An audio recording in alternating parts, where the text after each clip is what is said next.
इस वक्त सबसे बड़ी खबर फ्रांस से आ रही है। 4 दिनों से हिंसा में जलते देश की सरकार ने दावा किया कि अब तक 1311 से ज्यादा प्रदर्शनकारियों को गिरफ्तार कर लिया गया है। फ्रांस में अल्जीरिया मूल के एक नाबालिग की मौत के बाद भयंकर हिंसा का दौर जारी है। फ्रांस के राष्ट्रपति ने कहा है कि इस हिंसा का जिम्मेदार सोशल मीडिया है। फ्रांस में इस वक्त कोहराम मचा हुआ है। देश सिविल वॉर के मुहाने पर पहुंच चुका है। करीब 50,000 सुरक्षा कर्मियों को पहरे पर लगा दिया गया है। फिर भी हिंसा और आगजनी की घटनाओं पर रोक लगने का नाम ही नहीं ले रही है। आज खबर आई कि यह आग अब बेल्जियम तक भी पहुंच गई है। रिपोर्ट आप देखिए।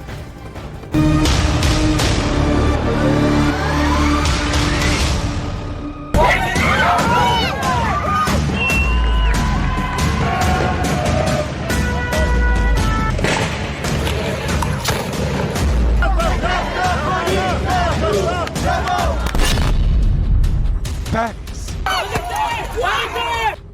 Venice, Lille, Amiens, Nantes,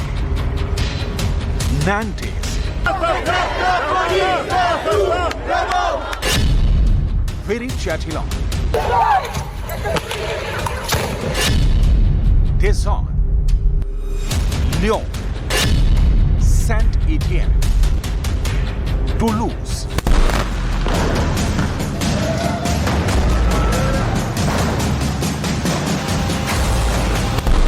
पूरा फ्रांस से इस वक्त गुस्से, नफरत, विरोध और हिंसा में धू-धू जल रहा है। इस हिंसा को पिछले 1 दशक का सबसे भयानक दंगा बताया जा रहा है। न्यूयॉर्क टाइम्स के मुताबिक फ्रांस में दंगाइयों ने 500 से ज्यादा बिल्डिंग्स को नुकसान पहुंचाया है।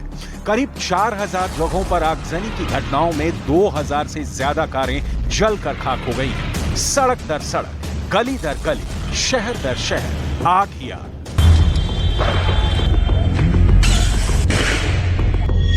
धुआं और गुबार के बीच फ्रांस का दम घुटा जा रहा है। 3 दिनों से फ्रांस में प्रदर्शनकारियों और पुलिस के बीच गोली, बम और बंदूक से बात हो रही है। 50,000 सुरक्षाकर्मी इस भीषण विद्रोह को शांत करने के लिए ड्यूटी पर लगे हैं। फ्रांस का फसाद फिर भी नहीं थम रहा।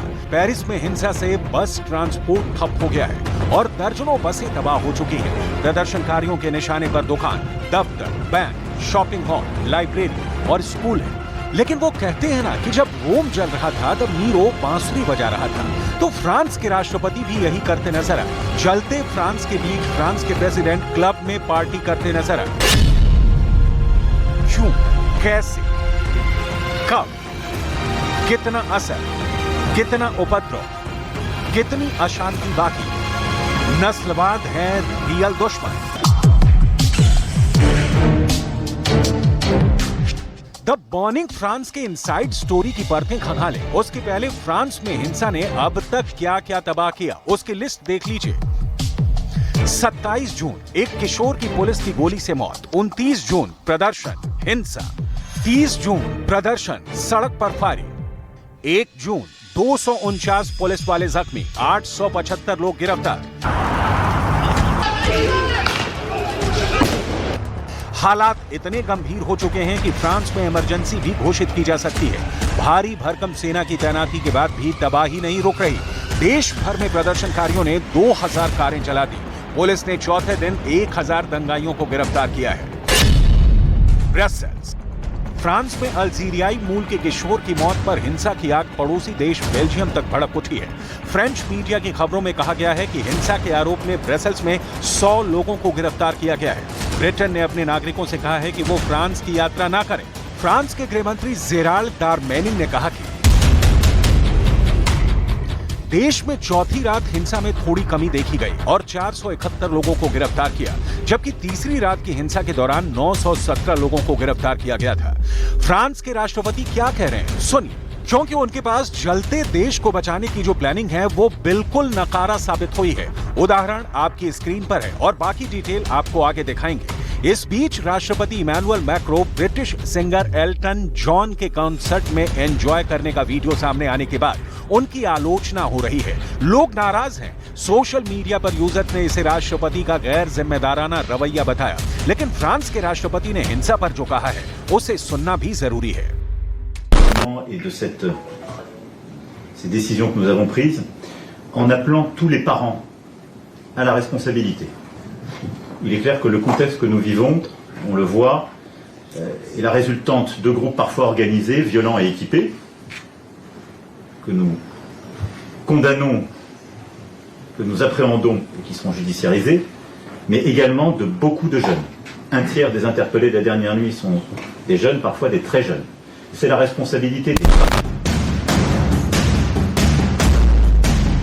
इमैनुअल मैक्रो की मुसीबत समझी जा सकती है क्योंकि मैक्रो बहुत बुरे फंस चुके हैं। हालांकि इसकी डिटेल आगे। फिलहाल उस दंगे की कहानी जो धीरे धीरे यूरोप को अपनी चपेट में लेता दिख रहा है। नस्लवाद के भड़के शोलों के बीच पिछले साल अमेरिका भी जला और अब फ्रांस भी जल रहा है। प्रदर्शनकारियों का सीधा और साफ शब्दों में कहना है कि उनके साथ पुलिस नस्लीय भेदभाव करती है। फ्रांस में पुलिस के नस्लीय अत्याचार को लेकर हमने जो रिसर्च किया उसे विस्तार में दिखाएंगे। पहले उस घटना को समझना जरूरी है जिसने फ्रांस को फूंक दिया।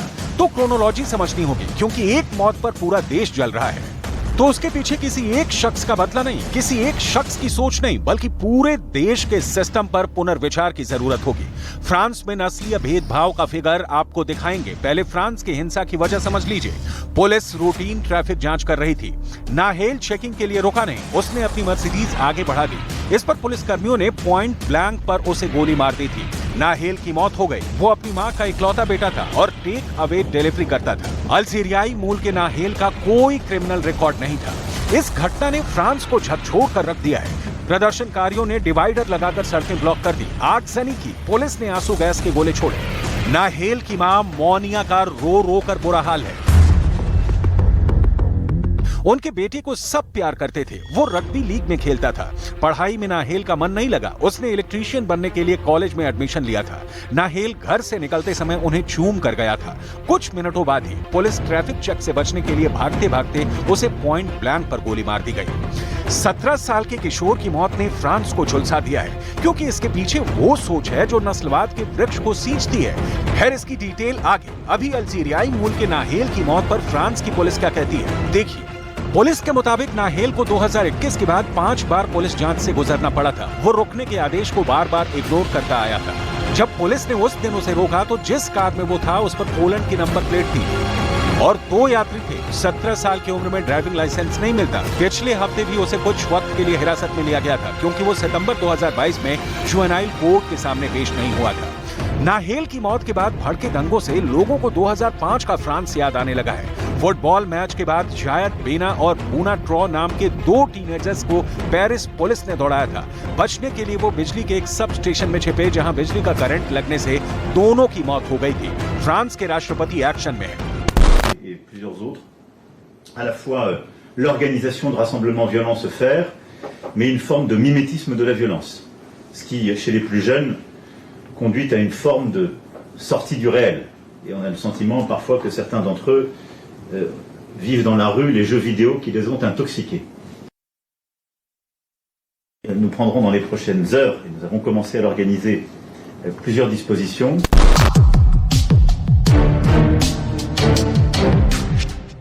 प्रदर्शनकारी पुलिसिंग और फ्रांस के उपनगरों की पुलिस में नस्लीय प्रोफाइलिंग का सवाल उठा रहे हैं। रॉयटर्स के मुताबिक ट्रैफिक चेकिंग के दौरान फ्रांस में इस साल की ये तीसरी घटना है जब फायरिंग में किसी की जान गई है या फिर गोली लगी है। वहीं पिछले साल गोलीबारी की ऐसी 13 घटनाओं की रिपोर्ट की गई थी। टैली के मुताबिक 2021 में 3 और 2020 में ऐसी 2 घटनाएं देखने को मिली थी। कहा जा रहा है कि फ्रांस में अफ्रीकी मूल के लोगों के साथ बुरे बर्ताव के कई उदाहरण सामने आते रहते हैं।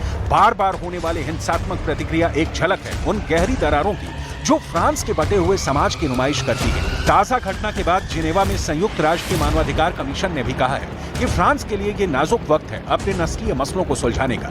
पश्चिम अफ्रीकी देशों जैसे अल्जीरिया, बुर्किना फासो, गिनी, माली और सेनेगल जैसे देश फ्रांस के उपनिवेश रह चुके हैं।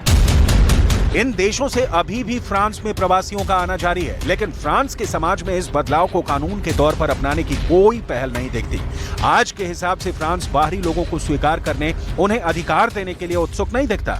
नस्लीय भेदभाव के आरोपों से घिरे फ्रांस में लोगों का गुस्सा इस बात का भी प्रतीक है कि देश सिर्फ गरीब अमीर के बीच नहीं बटा है। फ्रांस नस्ल के आधार पर भी बटा है। फ्रांस के राष्ट्रपति के लिए यह दौर बहुत मुश्किल का है। पहले बेहद अलोकप्रिय पेंशन रिफॉर्म का मुद्दा और अब नाहेल की मौत से उपजा गुस्सा, जो फ्रांस को जलाकर राख कर रहा है।